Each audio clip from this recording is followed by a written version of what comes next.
तेल अवीव पहुंचकर IDF chief से मुलाकात की है। एक तरफ ट्रंप अरब की जंग से बाहर निकलने का रास्ता तलाश रहे हैं, तो दूसरी तरफ नेतन्याहू किसी भी कीमत पर ईरान पर और हमले करना चाहते हैं। आईडीएफ ने साफ कर दिया कि अमेरिका सीज फायर करे तो भी इजरायल अकेले दम पर ईरान पर हमला कर सकता है।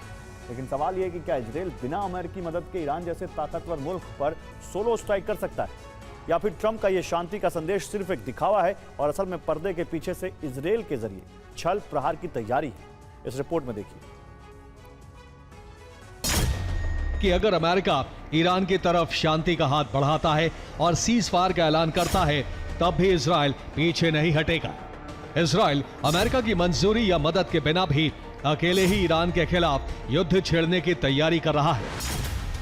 अमेरिका के chairman of the joint chiefs of staff general John Daniel Dan Caine ने ट्रंप के सामने युद्ध से बाहर निकलने का रास्ता तलाशने की जरूरत रखी है। उनका आकलन है कि जंग को और बढ़ाने वाले सैन्य विकल्प अब अमेरिका पर उल्टा असर डाल सकते हैं।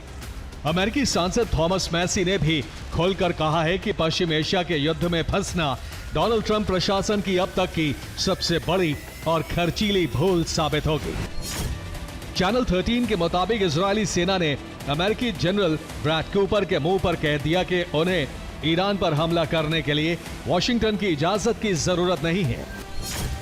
जेडी वैंस ने साफ कहा है कि पूरी दुनिया में विरोध के बीच डोनाल्ड ट्रंप ही इजरायल के इकलौते मजबूत सहयोगी हैं। इसलिए इजरायल को अपने इकलौते दोस्त से उलझने की गलती नहीं करनी चाहिए, वरना वो सब कुछ गंवा सकते हैं। और ईरान की इस जंग ने अमेरिका के उस अवैध मिसाइल किले की नींव हिला दी है जिसे दुनिया अजय मानती थी। देखिए इस जंग ने अमेरिका के मिसाइल भंडार में कितनी बड़ी सेंध लगाई।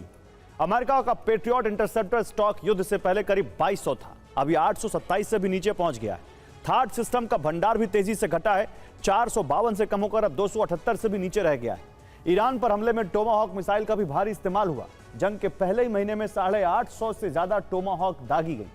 अब इनकी भी कमी हो गई है। अब पेंटागन ने डिफेंस कंपनियों को इमरजेंसी प्रोडक्शन प्लान तैयार करने का निर्देश दिया है।